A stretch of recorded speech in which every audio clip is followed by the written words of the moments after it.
কোচবিহারের একাধিক কর্মসূচি বাতিল করে দিল্লি ফিরলেন রাহুল গান্ধী।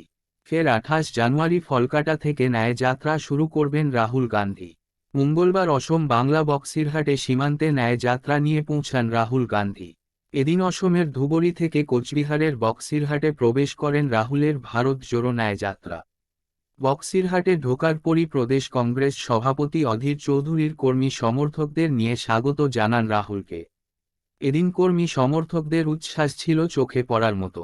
তুফানগঞ্জের বক্সিরহাটে প্রদেশ কংগ্রেস সভাপতি অধীর রঞ্জন চৌধুরীর পাশে দাঁড়িয়ে রাহুল গান্ধী বলেন, পশ্চিমবঙ্গে আসতে পেরে খুব ভালো লাগছে।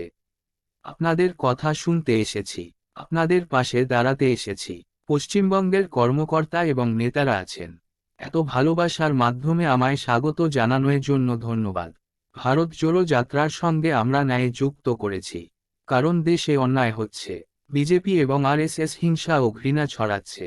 এসব তারা অন্যায় করছে, তাই অন্যায়ের বিরুদ্ধে একসঙ্গে লড়াই করবে ইন্ডিয়া জোট। आसाम से आज हम वेस्ट बंगाल में गुजरे हैं।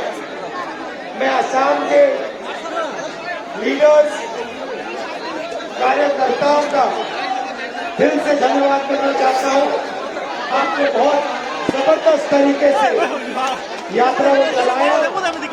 आसाम की राजनीति आपने बदल दी, इसके लिए मैं आपको दिल से धन्यवाद करता हूं। 7 घंटे 8 घंटे हम जनता की बात सुनते हैं। वेस्ट बंगाल में आकर मुझे आज बहुत खुशी हो रही है।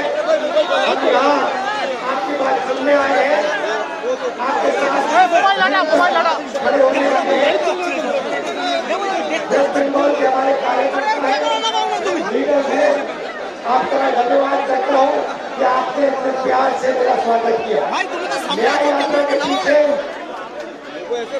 न्याय यात्रा में हमने न्याय शब्द जोड़ा है, क्योंकि देश में अन्याय हो रहा है। बीजेपी आरएसएस नफरत फैला रही है, हिंसा फैला रही है और अन्याय फैला रही है।